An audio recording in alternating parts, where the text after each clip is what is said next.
G20 સમિટમાં ભાગ લેવા માટે ભારત આવનારા વિશ્વભરના નેતાઓનો કાર્યક્રમ ભલે ગુરુવારથી શરૂ થઈ ગયો હોય, પરંતુ મોટાભાગના દેશના રાષ્ટ્ર અધ્યક્ષો 8 સપ્ટેમ્બરે ભારત પહોંચશે, જેમાં યુએસ પ્રેસિડેન્ટ જો બિડેન, યુક્રેનના પીએમ ઋષિ સુનક, જાપાનના પીએમ કિશિદા ફુમિયો, ઓસ્ટ્રેલિયાના પીએમ એન્થોની અલ્બનીઝનો સમાવેશ થાય છે. રશિયાના વિદેશ પ્રધાન સર્ગેઈ લવરોવ, ચીનના પીએમ લી ક્યુયાંગ, બ્રાઝિલના રાષ્ટ્રપતિ લુઇઝ ઇનાસિયો લુલા દા સિલ્વા સામેલ છે. ઉલ્લેખનીય છે કે ભારત આ વર્ષે G20 દેશોની અધ્યક્ષતા કરી રહ્યું છે. આવી સ્થિતિમાં 9 અને 10 સપ્ટેમ્બરે યોજાનારી G20 સમિટમાં ભાગ લેવા માટે વિદેશી મહેમાનોનું આગમન ગુરુવારથી શરૂ થઈ ગયું છે. આ ક્રમમાં મોરિશિયસના પીએમ પ્રવિંદ જુગનાથ ગુરુવારે દિલ્હી પહોંચી ગયા. સાથે Organisation for Economic Cooperation and ડેવલપમેન્ટના મહાસચિવ મેથિયાસ કોર્મોન અને યુનાઇટેડ મેક્સિકન સ્ટેટના ઇકોનોમી મિનિસ્ટર રેકલ બ્યુનોસ્ટ્રો સાચેઝ પણ દિલ્હી પહોંચ્યા. નોંધપાત્ર વાત એ છે કે મોટાભાગના દેશના વડાઓ આજે ભારત આવશે.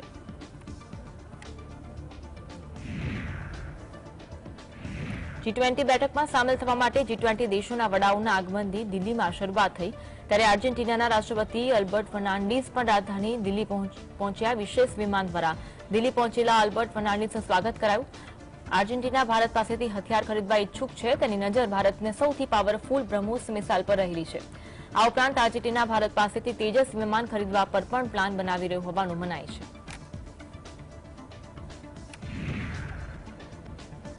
વડાપ્રધાન નરેન્દ્ર મોદી 8 સપ્ટેમ્બરે રોજ 3 દેશો માટે મહત્વપૂર્ણ દ્વિપક્ષીય બેઠક કરશે, જેમાં યુએસ પ્રમુખ બિડેન સાથેની બેઠકનો પણ સમાવેશ થાય છે. પીએમ બ્રિટનના વડાપ્રધાન ઋષિ સુનક સાથે પણ વાતચીત કરશે.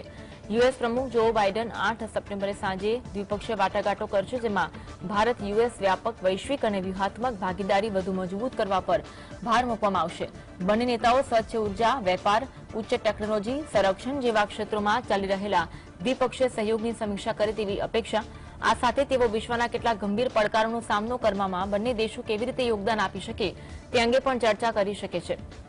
વડાપ્રધાન આજે બાંગ્લાદેશના વડાપ્રધાન શેખ હસીના અને મોરિશિયસના વડાપ્રધાન પ્રવિંદ જુગનાથ સાથે અલગ અલગ દ્વિપક્ષીય બેઠકો પણ કરે તેવી શક્યતા છે. અમેરિકાના રાષ્ટ્રપતિ જો બિડેન G20 સમિટમાં ભાગ લેવા આવી રહ્યા છે. બાઇડન 9 અને 10 સપ્ટેમ્બરે નવી દિલ્હીના પ્રગતિ મેદાનમાં અત્યાધુનિક ભારત મંડપમ કન્વેન્શન સેન્ટરમાં 18મી G20 સમિટમાં હાજરી આપશે. બાઇડનનો 3 દિવસના કાર્યક્રમ અંતર્ગત તેઓ વ્યસ્ત રહેશે. અમેરિકી રાષ્ટ્રપતિ પીએમ મોદી સાથે તેમની G20 એજન્ડા, ખાસ કરી આર્થિક સહયોગ અને બહુપક્ષીય રોકાણની તકો પર ચર્ચા કરે તેવી સંભાવના. અમેરિકાના રાષ્ટ્રીય સુરક્ષા સલાહકાર જેક સુલિવાને કહ્યું કે વડાપ્રધાન મોદી અને બાઇડન વચ્ચે દ્વિપક્ષીય બેઠકમાં GE જેટ એન્જિન અને નાગરિક પરમાણુ ટેકનોલોજી પર સાર્થક પ્રગતિ જોવા મળે તેવી આશા છે.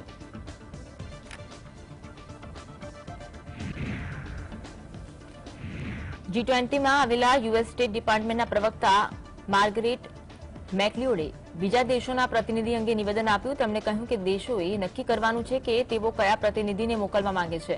રશિયા અને ચીન G20માં જે પણ પ્રતિનિધિ મંડળ મોકલશે તેની સાથે કામ કરીશું. જેમ કે અમારા રાષ્ટ્રીય સુરક્ષા સલાહકારે કહ્યું કે સર્વસંમતિ મુશ્કેલ હશે, પરંતુ અશક્ય નથી. વધુમાં તેમણે જણાવ્યું કે વિશ્વની સૌથી મોટી ઉભરતી અર્થવ્યવસ્થાઓ અને વિકસિત અર્થવ્યવસ્થાઓ વૈશ્વિક મુદ્દાઓને ઉકેલવા માટે વાત કરવા માટે સાથે આવશે. અમે સમજીએ છીએ કે તેમાં વિશ્વના પરિપ્રેક્ષ્યનો સમાવેશ થવો જોઈએ. આ કોન્ફરન્સમાં આફ્રિકન યુનિયન સામેલ થવાની ચર્ચા છે, જેને અમેરિકા સમર્થન આપે છે.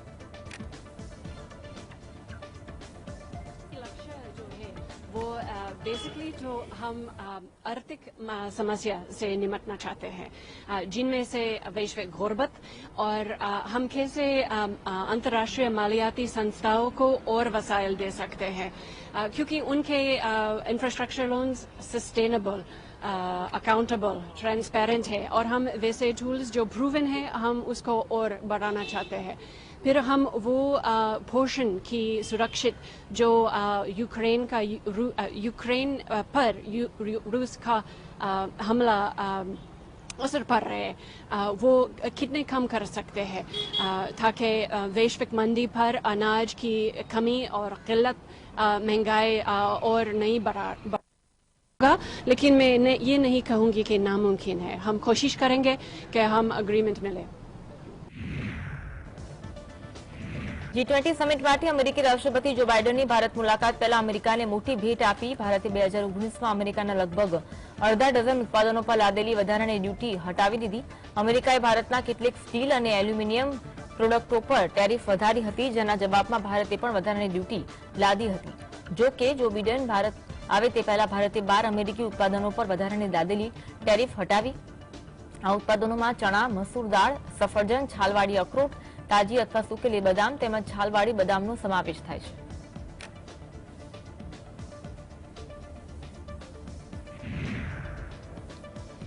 યુએસ મીડિયા માને છે કે ચીનના રાષ્ટ્રપતિ શી જિનપિંગ નવી દિલ્હીમાં યોજાનારી G20 સમિટમાં હાજરી ન આપીને અમેરિકા અને ભારત અને પશ્ચિમી શક્તિઓ તેમને ટેકો આપી રહ્યા છે અને અવગણી રહ્યા છે, જેમાં બ્રિટિશ વડાપ્રધાન Rishi Sunak, German chancellor Olaf વીસથી વધુ વિશ્વ નેતાઓ હાજરી આપશે.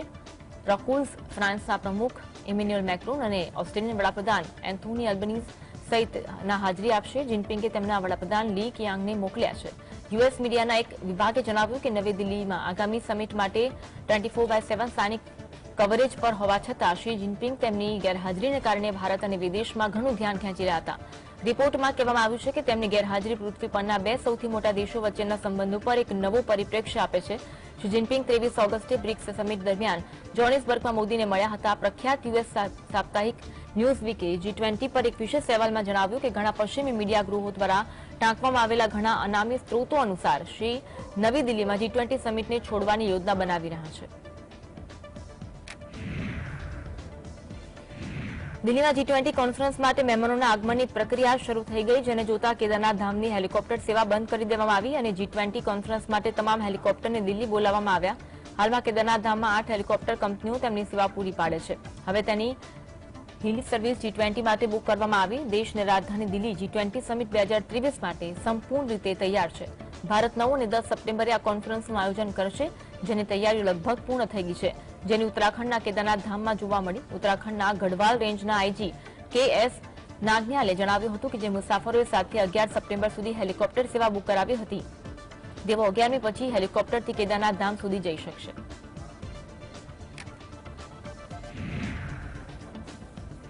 G20 સમિટમાં સામેલ થવા માટે વિશ્વભરમાંથી નેતાઓ ભારતમાં છે, ત્યારે વિશેષજ્ઞોના મતે આ બેઠકથી જણાવાયું પરિવર્તન અને બહુપક્ષીય વિકાસ બેંકોમાં સુધારા સહિતના મુદ્દે સહમતિ સધાય તો ભારતનું કદ વધી શકે તેવી વિશેષજ્ઞોની આશા છે.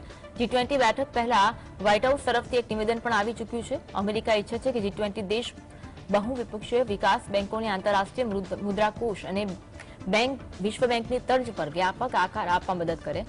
આ ઉપરાંત જળવાયુ પરિવર્તનનો મુદ્દો પણ છવાલો રહે તેવી સંભાવના છે.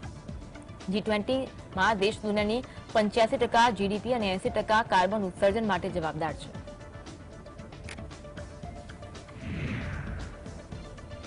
ભારતની અધ્યક્ષતા હેઠળ દિલ્હીમાં G20ની બેઠક યોજવાની છે, ત્યારે તેમાં હાજરી આપવા માટે વિદેશી મહેમાનોનું આગમન શરૂ થઈ ગયું છે.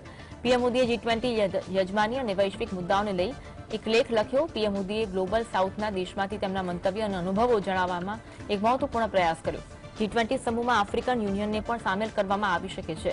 વસુદેવ કુટુંબકમ આ બે શબ્દો એક ઊંડી ફિલસૂફી ધરાવે છે. તેનો અર્થ દુનિયા એક પરિવાર છે. આ એક સર્વગ્રાહી દ્રષ્ટિકોણ છે જે આપણને એક સાર્વત્રિક કુટુંબ તરીકે સરહદો, ભાષાઓ અને વિચારધારાઓથી આગળ વધવા માટે પ્રોત્સાહિત કરે છે. ભારતના G20 પ્રેસિડેન્સી દરમિયાન આનો અનુવાદ માનવ કેન્દ્રિત પ્રગતિ માટેના આહવાનમાં થયો છે.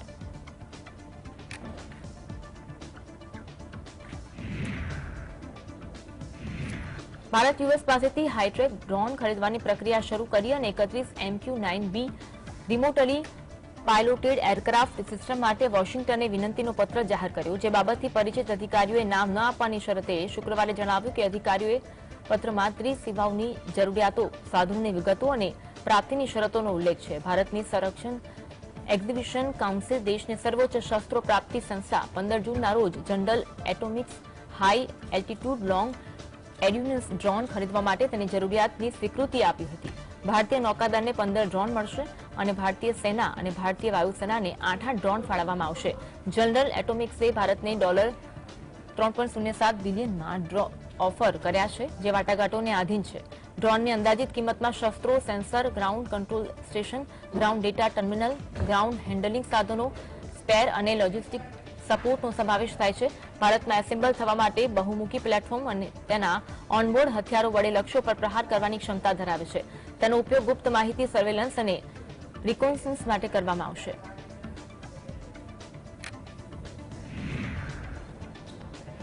ઓમાનના શેરપા પંકજ ખીમજીએ G20 સમિટને પગલે ભારતની પ્રશંસા કરી. તેમણે કહ્યું કે જે ભારતે મહેમાન નવાજી કરી તે અદભુત છે. તેમણે વધુમાં કહ્યું કે ભારત અને ઓમાન વચ્ચેના સંબંધો વધુ સારા થવા જઈ રહ્યા છે. અમે ઘણા બધા વિચારોનું આદાન પ્રદાન કર્યું. અમે 5000 વર્ષથી વધુ સમયથી સામાજિક અને સાંસ્કૃતિક રીતે સાથે છીએ અને 2000 વર્ષથી વધુ સમયથી આર્થિક રીતે એક સાથે જોડાયેલા છીએ. ભારત ડિજિટલ ટ્રાન્સફોર્મેશનની રેસમાં અગ્રેસર હોય તેવું લાગે છે. तो भारत का बहुत बहुत शुक्रिया अदा और धन्यवाद कि उन्होंने हमको बुलाया यहाँ पे एक पड़ोसी नेशन को. ओमान बहुत ही शुक्रगुजार है. दूसरा, अंडर इंडियाज प्रेसिडेंसी यहाँ पे जो आपने हमारे साथ जो मेहमान नवाजी आपने दिखाई है, आपने जो हॉस्पिटैलिटी हमको दी है, हम तो ओवरवेल्म्ड हो गए. દિલ્હીમાં યોજાનારી G20 પર બીજેપી નેતા આરપી સિંહે નિવેદન આપ્યું. તેમણે કહ્યું કે આ ભારતમાં એક મોટો પર્વ છે. દેશને ગૌરવ અપાવનારું આ પર્વ છે. તેમણે કહ્યું કે 20 દેશોના પ્રતિનિધિ ભારત આવી રહ્યા છે, જે એવા દેશો છે જે 78% જીડીપી દુનિયાનું કંટ્રોલ કરે છે. તેઓ દુનિયાના વિશે ચર્ચા કરશે. ભારત અને તેમના સંબંધોમાં સુધારા થશે. एक देश को गौरवान्वित करने वाला पर्व है. 20 देशों के वहां के अध्यक्ष यहाँ पर आएंगे और दुनिया के बारे में चर्चा करेंगे.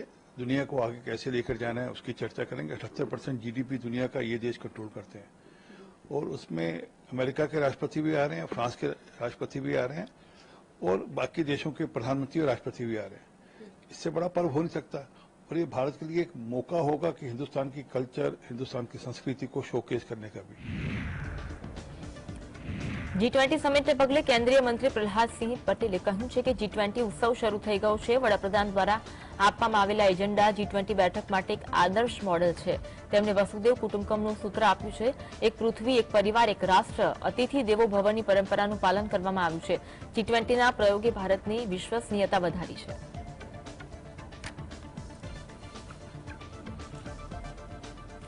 मुझे लगता है कि ये देश के लिए बेहद प्रतिष्ठा की बात है. प्रधानमंत्री जी ने जो एजेंडा दिया है वो दुनिया में अभी तक की G20 की बैठक का सबसे आदर्श नमूना है.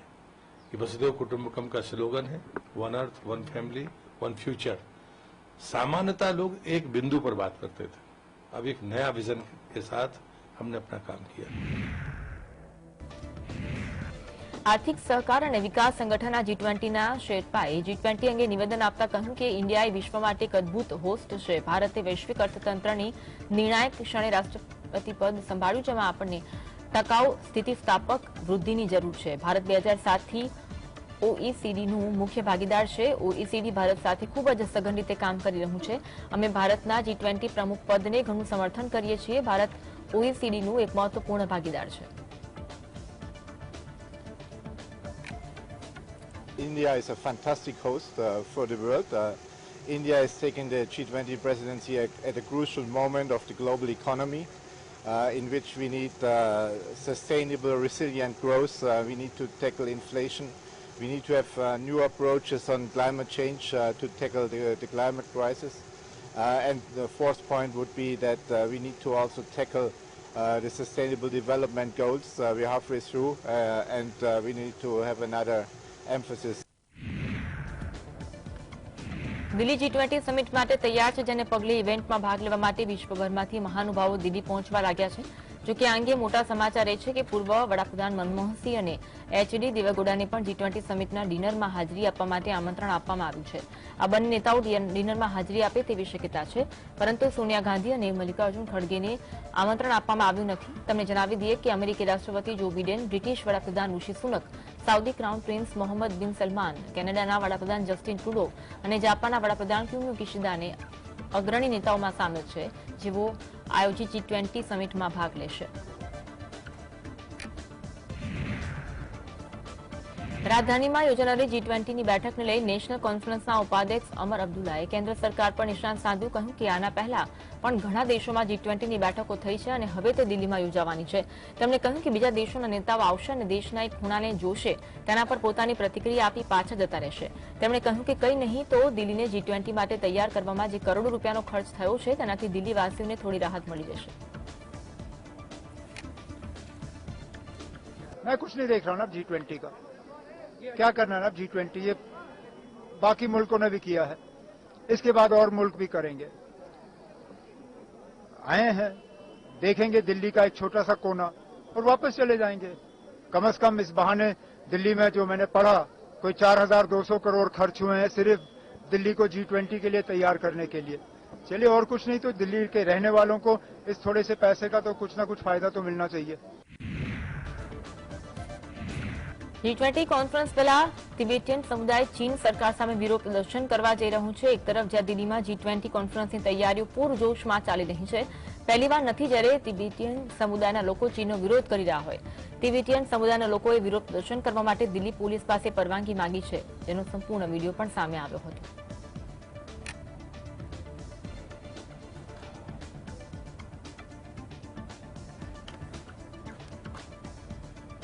તો રાજધાની દિલ્હીમાં આયોજિત G20 સમિટને હવે ગણતરીના કલાકો બાકી રહ્યા છે, તેવામાં સમગ્ર દિલ્હીને કિલ્લામાં તબદીલ કરી દેવામાં આવી છે। અહીં વિદેશી મહેમાનોની સુરક્ષામાં 1.30 લાખ જવાનો તૈનાત કરવામાં આવ્યા। આ ઉપરાંત મિસાઇલ ફાઇટર જેટને પણ એલર્ટ મોડ પર રાખવામાં આવ્યા છે। દિલ્હીમાં આયોજિત G20 સમિટમાં વિદેશી મહેમાનો આવવાના છે, ત્યારે તેમની સુરક્ષામાં કોઈ ખામી ન રહે તે માટે ભારત સરકારે ખાસ તૈયારીઓ કરી છે। રાજધાની દરેક ખૂણા પર સુરક્ષા એજન્સીઓની બાદ નજર છે। વિદેશી મહેમાનોની સુરક્ષા માટે તમામ સુરક્ષા એજન્સીઓ કામે લાગી છે। દિલ્હી પોલીસના 50,000 જવાન, NSG, CRPF, CAPFના અને સેનાના લગભગ 80,000 જવાનો, બુલેટ પ્રૂફ વાહનો, anti drone system, air defence system, Rafale fighter jet, air force અને સેનાના હેલિકોપ્ટર, હવામાં 80 કિલોમીટર સુધી પ્રહાર કરનારી મિસાઇલ, ફેસ ડિટેક્શન કેમેરા, દિલ્હીની આસપાસના 4 એરપોર્ટને એલર્ટ મોડમાં રાખવામાં આવ્યા છે। પોલીસ મુજબ પહેલી વખત દિલ્હીમાં આટલી સુરક્ષા રાખવામાં આવી છે। સમિટમાં G20ના સભ્ય દેશો ઉપરાંત 18 દેશોના રાષ્ટ્રપતિ, વડાપ્રધાન, યુરોપિયન યુનિયનના પ્રતિનિધિઓ અને 9 ગેસ્ટ કન્ટ્રીના રાષ્ટ્રપ્રમુખ દિલ્હી આવશે। આ પહેલો પ્રસંગ છે કે જ્યારે આટલી મોટી સંખ્યામાં વર્લ્ડ લીડર ભારત આવી રહ્યા હોય, જેના કારણે સમગ્ર દિલ્હીને હાઈ એલર્ટ મોડમાં રાખવામાં આવી છે। વિદેશી મહેમાન જે હોટલમાં રોકાશે ત્યારે DCP રેન્કના એક અધિકારી કેમ્પ કમાન્ડર તરીકે તૈનાત રહેશે। એરપોર્ટની આસપાસની સુરક્ષામાં સેન્ટ્રલ ફોર્સ અને દિલ્હી પોલીસના જવાન તૈનાતી કરાઈ છે। એરપોર્ટની ઇન્ટરનલ સિક્યુરિટી CISFની પાસે છે। અહીં વધારાના CCTV કેમેરા ઇન્સ્ટોલ કરવામાં આવ્યા છે। સ્પેશિયલ કમાન્ડ સેન્ટર દ્વારા સમગ્ર એરપોર્ટની મોનિટરિંગ થઈ રહ્યું છે। દિલ્હીની આસપાસ બનેલા airport, Hindon airbase, Ambala, Sirsa, Bathinda defence એરબેઝને એલર્ટ મોડ પર રાખવામાં આવ્યા છે। સમિટ દરમિયાન એરફોર્સ પણ એલર્ટ રહેશે। કોઈપણ અજાણ્યા એરક્રાફ્ટ કે મિસાઇલની જાણકારી મેળવવા માટે airborne early warning and control system તૈનાત કરવામાં આવી છે। એરફોર્સનું પહેલું સ્વદેશી જાસૂસી વિમાન નેત્ર દિલ્હીની એરસ્પેસ પર વોચ રાખશે। G20 સમિટના વેન્યુવાળા સ્થળો પર સ્પેશિયલ CP લેવલના અધિકારીને વેન્યુ કમાન્ડર બનાવવામાં આવ્યા છે। તેમની મદદ માટે ઝોનલ ઇન્ચાર્જ તરીકે જોઈન્ટ CP લેવલના અધિકારી તૈનાત રહેશે। વર્લ્ડ લીડર્સ માટે બેલેસ્ટિક મિસાઇલ શિલ્ડવાળા સેફ હાઉસ બનાવવામાં આવ્યા છે। ઇમરજન્સીની સ્થિતિમાં લીડર્સને સેફ હાઉસમાં લઈ જવાશે। આ ઉપરાંત કોઈપણ સ્થિતિને પહોંચી વળવા માટે NSGએ ભારત મંડપની પાસે હેલિકોપ્ટર તૈનાત કર્યા છે। 200થી વધુ કમાન્ડો એવા છે કે જેમને ઓપરેશનની ટ્રેનિંગ આપવામાં આવી છે। આ ઉપરાંત દિલ્હીના તમામ રેલવે સ્ટેશન અને મેટ્રો સ્ટેશન પર પોલીસે ખાસ ટુકડીઓ તૈનાત કરી છે। દિલ્હી પોલીસના વર્તુળોમાંથી જાણવા મળ્યું છે કે દિલ્હી મેટ્રોની ફ્લાઇંગ સ્કોડ, પોલીસ અને CISF સ્ટાફ મળી સતત ડ્રીલ કરી રહ્યા છે। આવનારા જનારા તમામ લોકો પર CCTV પરથી નજર રાખવામાં આવી રહી છે। કોઈપણ શંકાસ્પદ વ્યક્તિ જણાઈ આવે તો તેની અટકાયત કરી પૂછપરછ કરવામાં આવી રહી છે। દિલ્હી પોલીસ મુજબ ઘણા દેશોના લીડર્સની પર્સનલ સિક્યુરિટી તો પડકાર છે જ, સાથે ઇન્ટરનેટથી થનારા ક્રાઇમ પર પણ નજર રાખવામાં આવી રહી છે। તેના માટે તમામ સાયબર ટીમ એલર્ટ મોડ પર છે। Bureau report, GSTV। દેશમાં ઇન્ડિયા ગઠબંધન અને સનાતન ધર્મ પર ચાલી રહેલા વિવાદ પર RJD સુપ્રીમો લાલુ પ્રસાદ યાદવે પ્રતિક્રિયા આપી। તેમણે કહ્યું કે ઇન્ડિયા ગઠબંધન મુદ્દે ભાજપના નેતાઓ આકરા પ્રહાર કરી રહ્યા છે। તેમણે જન્માષ્ટમીના અવસર પર કહ્યું ભગવાન શ્રી કૃષ્ણ આ સમસ્યાનો ઉકેલ શોધી કાઢશે। ઉલ્લેખનીય છે કે ભારત અને ઇન્ડિયા નામ પર ચાલી રહેલા વિવાદને લઈ સત્તા પક્ષ અને વિપક્ષો સામસામે છે। ઇન્ડિયા ગઠબંધનના નેતાઓ ભારત નામને લઈને ભાજપને ઘેરવામાં કોઈ કસર છોડી રહ્યા નથી। निराकरण करेंगे श्री कृष्ण भगवान। परमात्मा से बड़ा कोई नहीं है। इंडिया जो संगठन हम लोगों ने बनाया है वो बिल्कुल विजयी होगा और हमारी जीत होगी।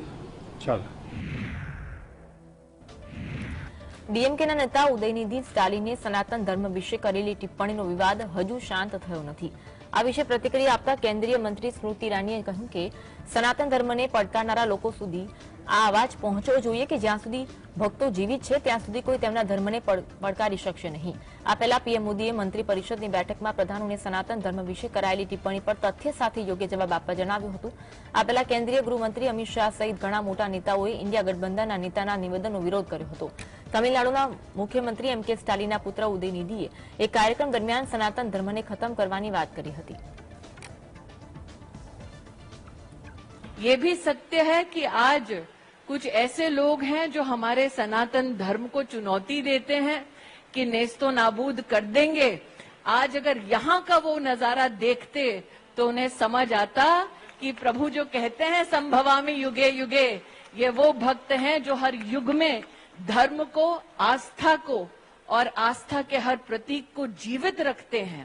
फिर से सबसे आग्रह है कि जो सनातन धर्म को चुनौती देते हैं, लाला की आवाज, भक्तों की आवाज उन तक पहुंचे और उनको पता चले कि हम सब एकत्रित हुए हैं.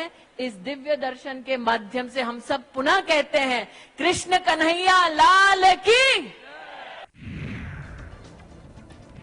ઉદ્ધવ ઠાકરે સમૂહની શિવસેના નેતા સંજય રાઉતે જણાવ્યું કે ઉદયનિધિ સ્ટાલિનના નિવેદન અને તેના પર આપવામાં આવેલી પ્રતિક્રિયાઓને પણ અમે સાંભળી છે. ઉદયનિધિ સ્ટાલિનના નિવેદનનું કોઈ સમર્થન કરશે નહીં. આપણે વિપક્ષી ઇન્ડિયા ગઠબંધનના સાથી રાજકીય પક્ષો છીએ અને આ પ્રકારના નિવેદનથી બચવું જોઈએ. આ પ્રકારનું નિવેદન ઉદયનિધિની પોતાનો અભિપ્રાય હોઈ શકે, પરંતુ વિપક્ષી ઇન્ડિયા ગઠબંધનનું નથી. દેશમાં લગભગ 90 કરોડ હિન્દુઓ અને અન્ય ધર્મના લોકો રહે છે. કોઈની ધાર્મિક લાગણી દુભાય તેવી ટિપ્પણી ન કરવી જોઈએ. આવા નિવેદનથી ભાજપને રાજનીતિ કરવાનો મુદ્દો મળી જાય છે. कोई माहौल गर्मा नहीं गया है. हमने वो बयान को भी देखा है, सुना है, और जो लोग ये माहौल गरमाने जा रहे थे उनके भी बयान हमने सुने हैं. महाराज साहब, दयानिधि स्टालिन साहब जो है मंत्री है और उनका बयान का कोई समर्थन नहीं करेगा. इस प्रकार के जो बयान है उससे बचना चाहिए. हम इंडिया के घटक दल है सब. ये आपकी राय हो सकती है. તમિલનાડુના મંત્રી ઉદયનિધિના સનાતન ધર્મ પર આપેલા નિવેદનને પગલે દેશનું રાજકારણ ગરમાયું છે. જે અંગે રવિશંકર પ્રસાદે આખરી પ્રતિક્રિયા આપી. તેમણે કહ્યું કે ઉદયનિધિ અને ખડગેના નિવેદન પર કોંગ્રેસ કેમ ચૂપ છે, તેઓ આ મુદ્દા પર કેમ બોલતા નથી. સનાતન શાશ્વત છે. તેમણે કહ્યું કે કોંગ્રેસીઓ આ મુદ્દાને ગોળ ગોળ ફેરવી રહ્યા છે.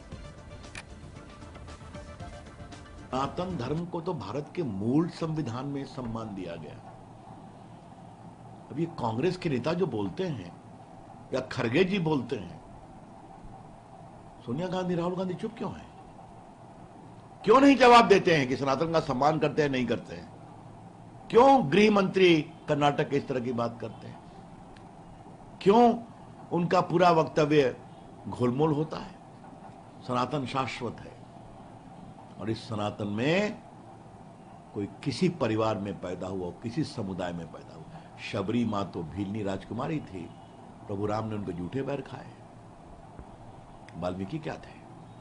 वेद व्यास क्या थे?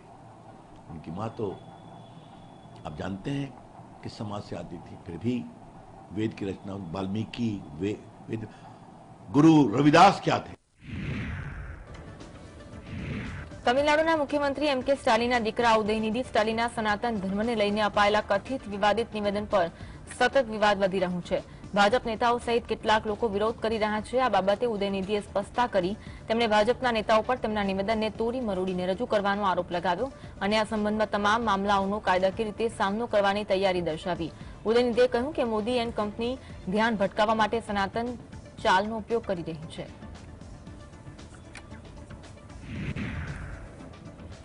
કર્ણાટકના સીએમ સિદ્ધારમૈયાએ કેન્દ્ર સરકાર વિરુદ્ધ અપમાનજનક શબ્દો વાપરતા વિવાદ સર્જાયો. તેમણે જણાવ્યું કે ચૂંટણી પહેલા અમે કહ્યું હતું કે અમે રાજ્યના લોકોને વધુ 5 કિલો આપીશું, કારણ કે અગાઉની સરકારે મફત ચોખા માત્રા ઘટાડી 5 કિલો કરી હતી અને ભારતીય ફૂડ કોર્પોરેશન પાસેથી ચોખા ખરીદવા પત્ર લખ્યો હતો. તેઓએ અમને ખાતરી આપી કે તેઓ ચોખા આપવા માટે તૈયાર છે, પરંતુ કેન્દ્રે અમને ચોખા આપવાનો ઇનકાર કર્યો. શું ભાજપ ગરીબ તરફી છે? ના, તેવું નથી. અમે મફત ચોખાની માંગણી કરી નથી.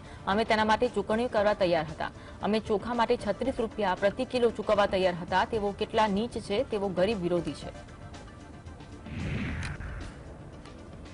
ભારત આફ્રિકન યુનિયનને G20 સમૂહમાં સામેલ કરવાનો પ્રયાસ કરી રહ્યું છે ત્યારે આ વિશે વાત કરતા સંયુક્ત રાષ્ટ્રના મહાસચિવ એન્ટોનિયો ગુટેરેસે જણાવ્યું કે યુએન આફ્રિકન યુનિયન સાથે ખૂબ જ મહત્વપૂર્ણ પાર્ટનરશિપ ધરાવે છે। આંતરરાષ્ટ્રીય મંચ પર ઘણા આફ્રિકન રાષ્ટ્રો પોતાનું પ્રતિનિધિત્વ કરી શકતા નથી।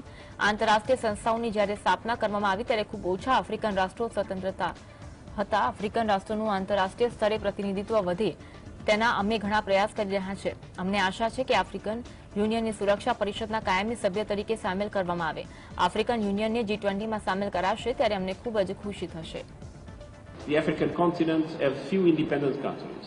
Most of the countries were still under colonial regimes. And so Africa was a double victim of colonialism in itself, and then of the fact that when the UN was created, the Bretton Woods system was created, the African countries were not there.